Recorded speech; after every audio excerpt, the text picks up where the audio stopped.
let us dive straight in with the 2016 election. Or, as you may know it, I don't even believe in past lives, but I must have done something really fucking terrible in a past life to deserve this. I'm sorry, 2016.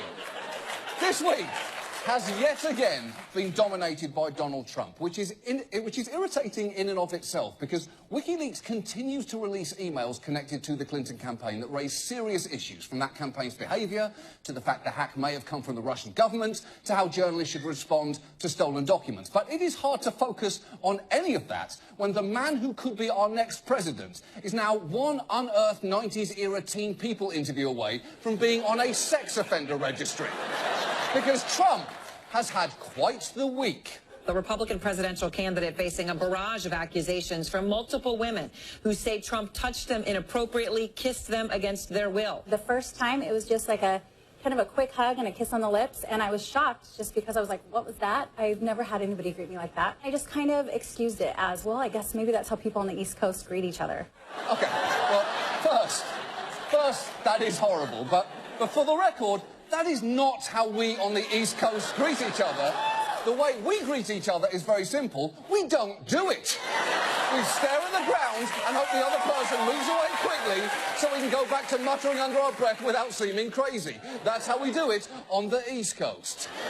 This has frankly been a week of upsetting allegations regarding Trump, and I'm not going to make you sit through all of them again, because all you really need to know about the man is that this was his response to one of his accusers.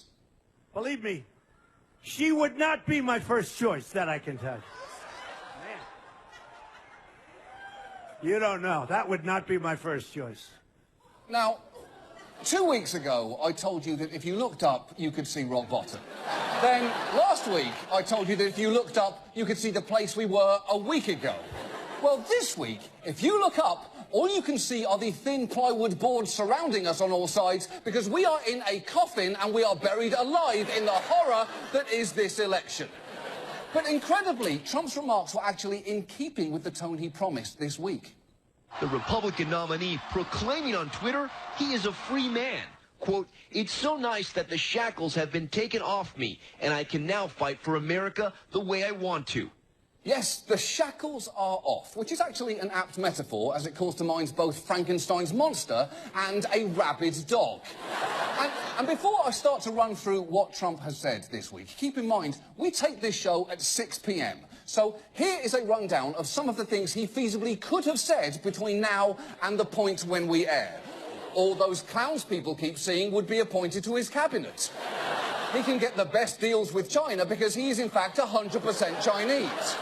The border wall is going to be constructed out of Rosie O'Donnell's bones. Abortions are caused by low-energy storks. And finally, it's not rape if it happens on a yacht.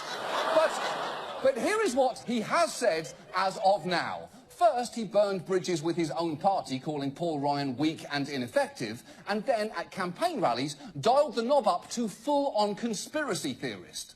Hillary Clinton meets in secret with international banks to plot the destruction of U.S. sovereignty. This is a conspiracy against you, the American people, and we cannot let this happen or continue. Holy shit! That is not the kind of thing that a presidential candidate says. It's the kind of thing... It's the kind of thing that a man in a tinfoil hat screams inside his concrete bunker because he thinks his soup cans have been bugged by the lizard people in the White House. But Trump isn't just rampaging against his political opponents, he's rampaging against his own campaign. When one journalist tweeted that at a recent rally, a Trump supporter was standing in the back shouting, "Stay on the issues," his own campaign manager, Kellyanne Conway, responded, "That was me, I was there."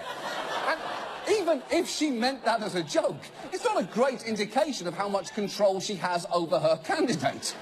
It's like she's already thinking ahead to her campaign tell-all book, or possibly her tell-all trial at The Hague. But